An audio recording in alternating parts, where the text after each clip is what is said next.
Bien, continuamos en la sintonía de Radio Peñarroya y nos vamos ya rápidamente a nuestro espacio diálogo conducido por nuestro amigo Francisco Javier de los Ríos. Francisco Javier, buenas tardes. Hola, buenas tardes. Bien, pues si te parece vamos a ir iniciando, el currículum de nuestra invitada de hoy, que es Marta Moedano Sánchez, ¿te parece? Sí, perfecto. Marta Moedano Sánchez es una mujer investigadora que está muy vinculada e implicada en el Guadiato, no en balde, es oriunda de Fuentovejuna y su madre es peñarriblense. Y ella aprovecha la mínima oportunidad que tiene para difundir en su territorio su apasionamiento por la investigación y transmite siempre la idea que investigar no tiene límites, que se puede hacer en cualquier materia, edades, cultura, cualquier materia. Su formación académica es licenciada en Ingeniería Química, doctora cum laude en Ciencia y Tecnología de los Materiales, con premio extraordinario de doctorado, con líneas de investigación en resistencia a la corrosión de materiales comerciales, oxidación electroquímica plasmática de aleaciones ligeras, la sigla en castellano OEP, aleaciones estructurales. Los centros de investigación en los que ha estado formándose empezó en el grupo de investigación de caracterización, corrosión y de degradación de materiales de interés tecnológico que lidera el profesor Ángel Pardo, perteneciente a la Complutense de Madrid. Después estuvo en un grupo de investigación en Cambridge, liderado por Bill Klein, donde trabajaba precisamente la oxidación electroquímica plasmática de aleaciones ligeras. Después se marcha a Alemania en un grupo de tecnologías de corrosión y superficie en el Centro de Innovación del Magnesio, liderado por el profesor Zeluskevich, y recibe una beca muy prestigiosa que es la beca Humboldt. Con esta beca, que tiene un reconocimiento internacional, consigue que le den una distinción a la persona científica menor de 35 años que se otorga cada 3 años. Fue la primera española en recibir esta beca. El premio Kurt Schwabe sigue su línea de investigación trabajando en la resistencia de materiales y la caracterización de los mismos, y fruto de su trabajo la hacen miembro del Consejo Editorial Quattin, miembro del Consejo Editorial de Frontier, miembro del Consejo Editorial de Corrosión y Materiales de Degradación, revisor activo para diferentes revistas de especialización en corrosión, miembro activo de las comunidades científicas en Sociemac, presidente de Young EFC. Bien, podríamos seguir así, pero creo que debe ser Marta, tenemos que darle ya la bienvenida a la que nos esté con nosotros. Bueno, pues Marta Moedano, buenas tardes y bienvenida a Radio Peñarroya. Buenas tardes, muchas gracias por la introducción y por intentar resumir mi currículum, que cuando alguien lo lee me doy cuenta de todas las cosas que he hecho, ¿no? Sí, buenos días, Marta. La verdad es que es impresionante la potencia de su investigación. En primer lugar, quería darte las gracias y no me queda más remedio que hacer como vengo haciendo últimamente. Darte las gracias por hacer más grande este programa. Me quiero centrar en el breve tiempo que tenemos en una difusión de su investigación, pero en este caso, al tener esta vinculación tan fuerte con el Guadiato, no obstante, eres de Fuenteovejuna y tu madre de aquí, de Peñarroya, te voy a hacer una primera pregunta sobre ello. O sea, sé que has impartido algunas charlas para adolescentes en el Instituto López de Vega. ¿Qué percepción tuviste del interés de estos chavales por la investigación? Vale, genial, Javier, pues muchas gracias. La verdad es que para mí siempre hacer alguna actividad en mi pueblo pues tiene un punto muy emotivo y una conexión también con las raíces. Mis padres han sido profesores del pueblo toda la vida y pues es también como mi granito, ¿no? Yo creo que dar charlas de divulgación en el instituto tiene un impacto muy positivo. La respuesta, yo vi la curiosidad en los estudiantes porque la carrera profesional de investigación no es algo que se exponga mucho. Las personas no saben cómo llegar a ser investigador o investigadora. Entonces, pues, tuvo mucha curiosidad, un impacto relevante, sobre todo en algunas de las chicas que me decían que nunca habían conocido a una científica y que no se esperaban que una científica fuera como yo. Digo, no sé si tomármelo bien o mal, pero lo entiendo, porque creo que a veces la imagen de una persona que se dedica a la ciencia y en concreto a un topic como es la corrosión de los materiales, pues no se imaginan a una personita como Marta Moedano. Bueno, y una pregunta, ¿cómo llegó usted a ser investigadora? Pues yo también me hago a veces esa pregunta y creo que al final, pues como las cosas de la vida, se van sucediendo determinados factores y en mi caso yo hice ingeniería química y algo que sí quiero señalar es la importancia para las personas que hacen una ingeniería o una carrera técnica el desarrollo del proyecto final de carrera o trabajo final de grado que se llama ahora. En mi caso yo lo realicé en un grupo que investigaba sobre corrosión de materiales metálicos y fue ahí cuando empezó a despertarse en mí como esa sensación de, nunca había realizado un proceso de investigación, pero me gusta.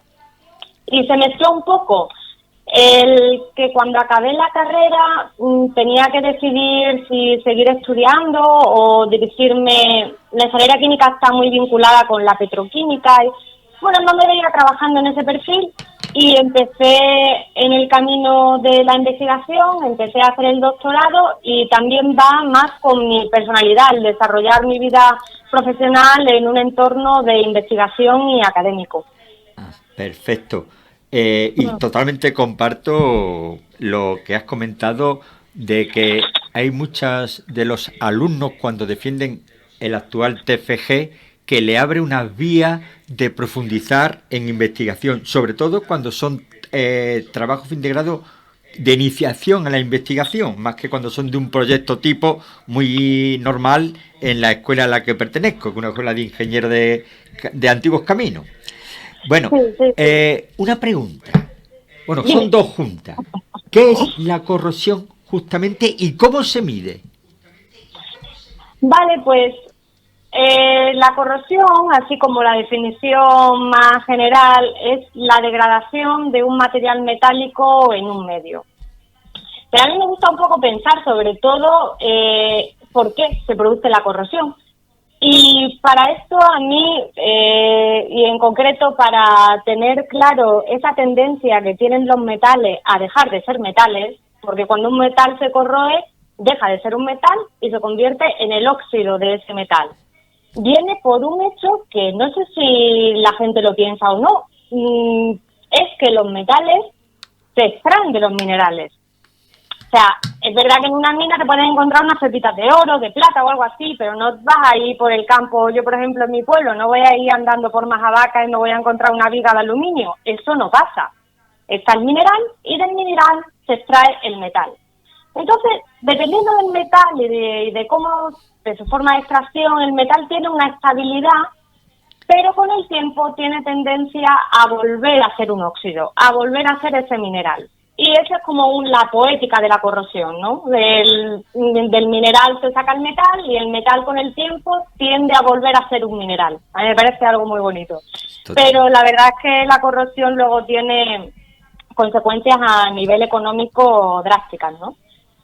¿Cómo se mide la corrosión? Pues hay dos grupos así grandes de técnicas para poder medir la corrosión.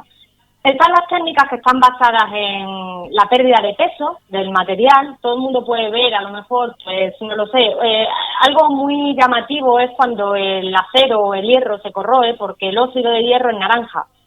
Entonces, casi todo el mundo habrá podido ver alguna farola o algo en su casa, una baranda o algo que es un trocito de metal en el campo que se esté convirtiendo en naranja. Puede ser que se está oxidando. ¿Cómo se pueden medir? Pues con el tiempo hay una pérdida de peso de ese material y eso se puede ir secuenciando. ¿Cómo se realiza esto? Pues el material se somete al ambiente en el que ese material fuera a estar trabajando en un futuro. Pues, por ejemplo, si es para el transporte o para la aeronáutica, se suelen utilizar cámaras de niebla salina o cámaras climáticas que simulan diferentes ambientes, o si es un material metálico que va a ser para un implante o para una prótesis, pues si es un implante dental, pues en saliva artificial. Si es una prótesis, pues en fluido corporal simulado a 37 grados. Y ahí se va viendo la pérdida de peso del material. El otro grupo de grandes técnicas que para nosotros son súper útiles son técnicas electroquímicas. ¿Y eso qué es? Pues que cuando el metal se va convirtiendo en el óxido, hay un movimiento de electrones. Y cuando hay movimiento de electrones, eso se puede medir.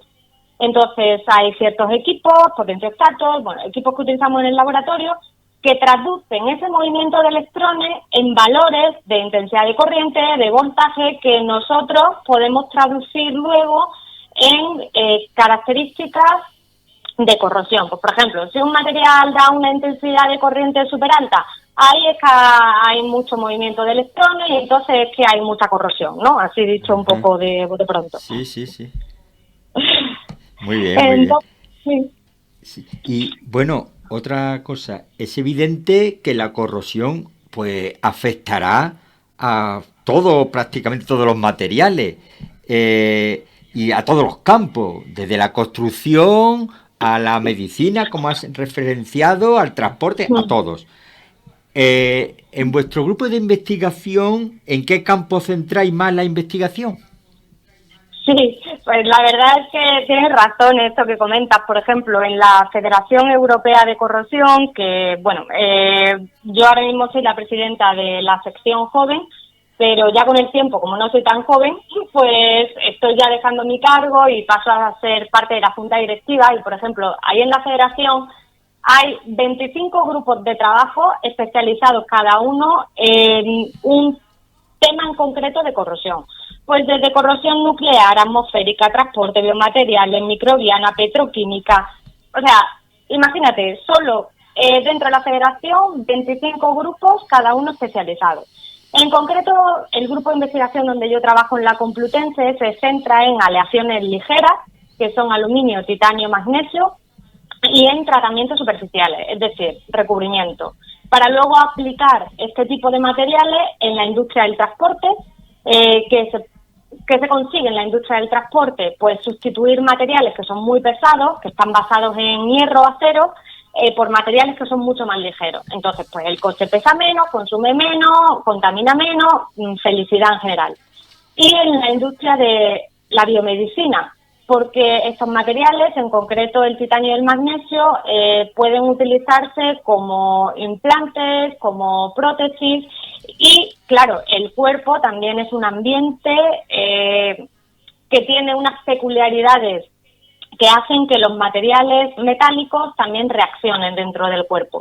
Y nosotros realizamos recubrimientos superficiales para que el ser humano donde se ha implantado esa prótesis o ese material no lo rechace. Perfecto. Y una pregunta, ¿qué agentes naturales y qué agentes artificiales afectan más a la corrosión?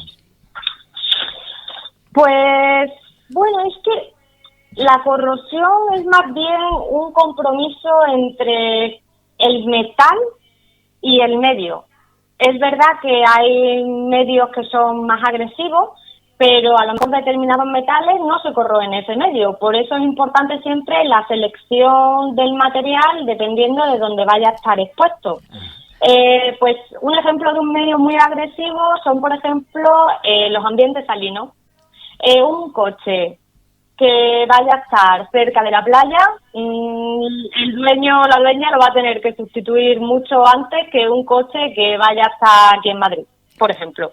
El ambiente salino, el cloruro del agua de mar, es un enemigo, el gran enemigo de los materiales metálicos.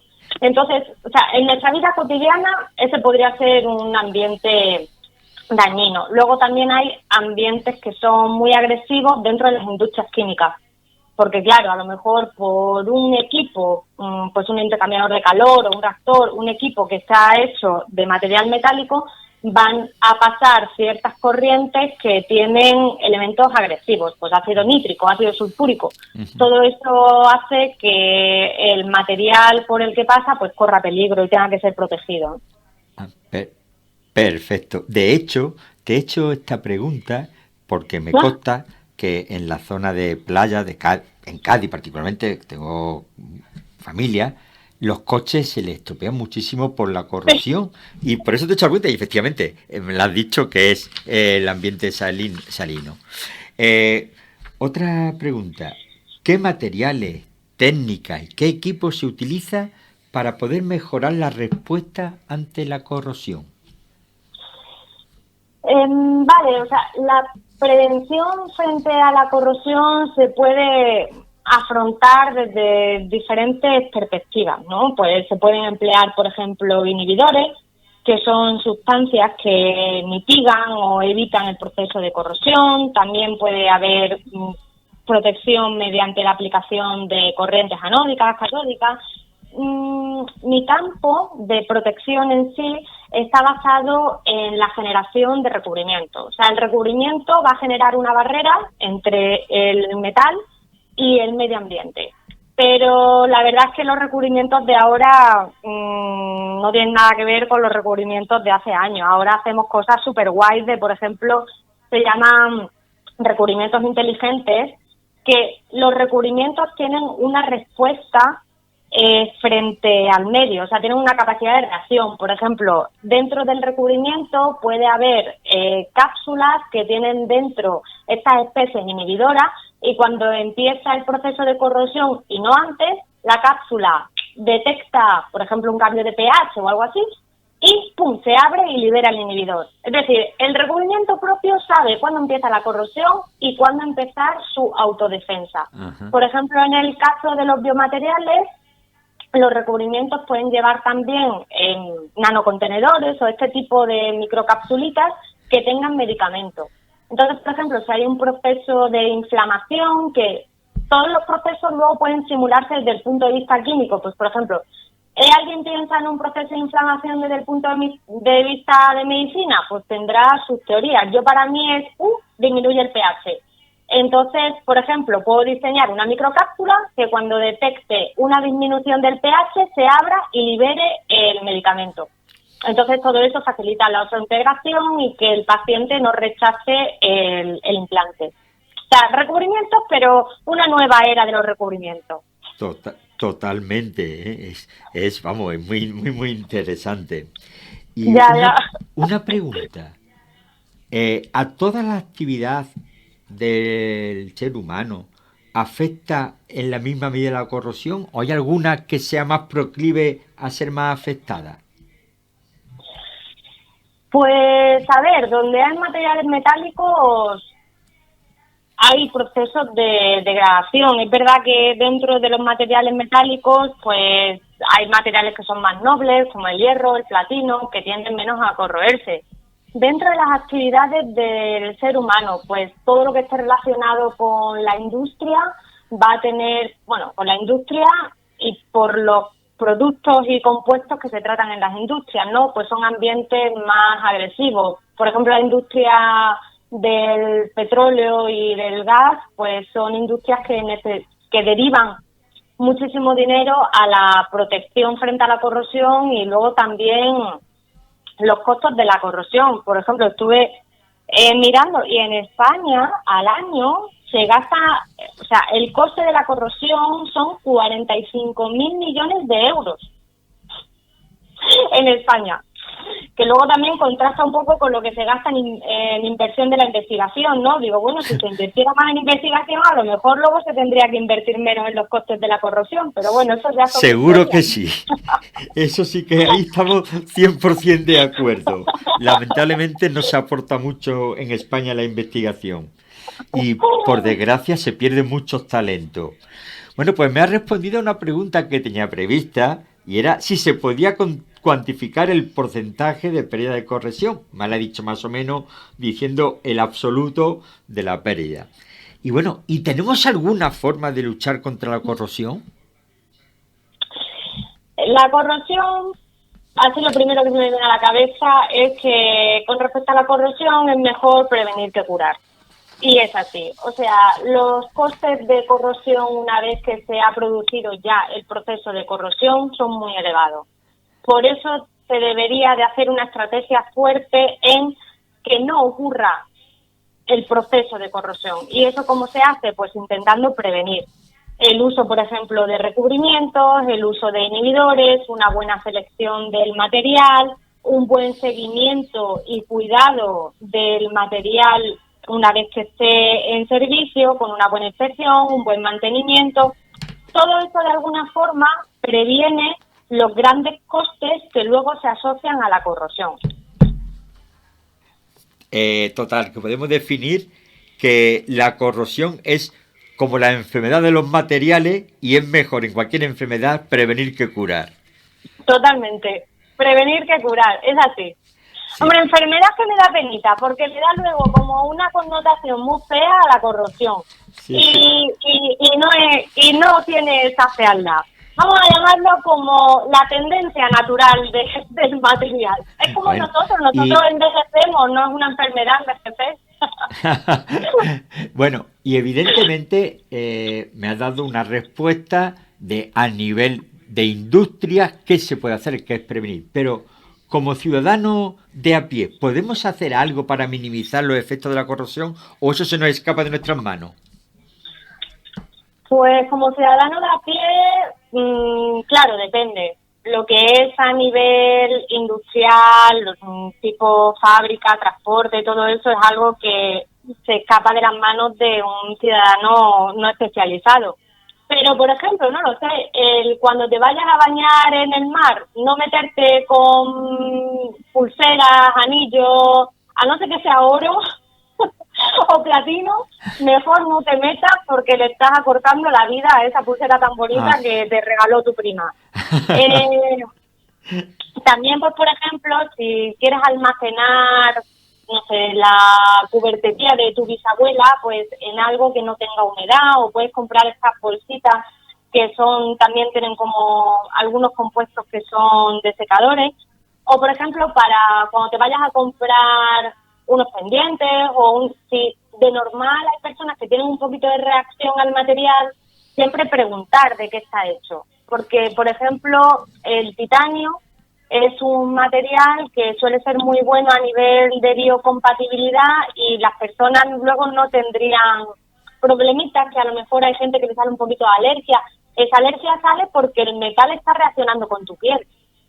Entonces, si ya de por sí te compras un metal que no reaccione, como puede ser el titanio, pues ya te evitarías eso, ¿no? Esos son como mini consejos así cotidianos que una vez que sabes de algo, todo tiene un punto como más divertido, ¿no? Porque vas a una tienda y preguntas y luego la dependiente dice, uy, no lo sé, pero lo voy a buscar. Entonces ya le has creado la duda a la dependiente, que llegará a tu casa y se lo preguntarás a otra persona. Y eso pues es una cadena, ¿no?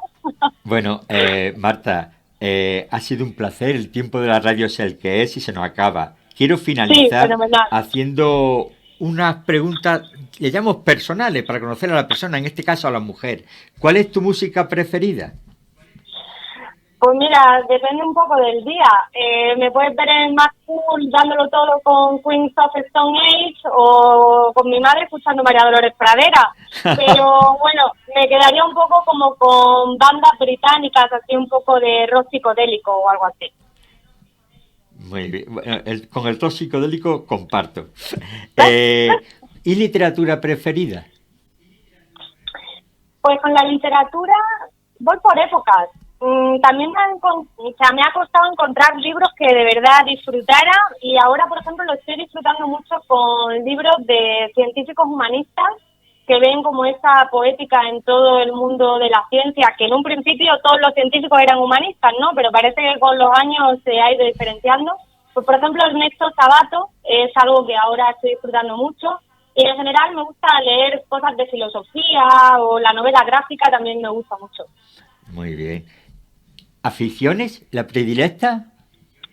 Aficiones, pues mira, la verdad es que tengo un montón, he hecho un montón de cosas, me apunto a todo, luego me desapunto, pero así cosas que mantengo en mi vida es la danza contemporánea. Hago danza aquí en Madrid con Poliana Lima, y luego también el método Feldenkrais, que no es muy conocido y para mí súper aconsejable, aquí en Madrid también con Julen Arévalo, que es un método de autoconciencia a través del movimiento. Sí. Y es una pasada. Y bueno, podríamos casi considerarlo dentro de deporte, pero ¿practica algún deporte? Pues la de verdad es que soy anti-gimnasio, me he apuntado, igual que me he apuntado, me he desapuntado. Yo soy más de, pues eso, danza, he practicado yoga, o sea, cosas así más de este tipo. Pero lo que es hacer pesas no es lo mío. Por eso trabajo con aleaciones ligeras. Bueno, pues Marta, de verdad, ha sido un placer tenerte. Se me ha hecho muy corto el programa, me he quedado con preguntas para hacerte, pero el tiempo es el que tenemos. Gracias. Vale, fenomenal, muchas gracias. Bien, Francisco Javier, gracias a ti también, y por supuesto a nuestra invitada de hoy, Marta Mohedano, y el próximo miércoles te espero aquí de nuevo. Sí, será el último de esta temporada. Por ahora. Bien, hasta luego.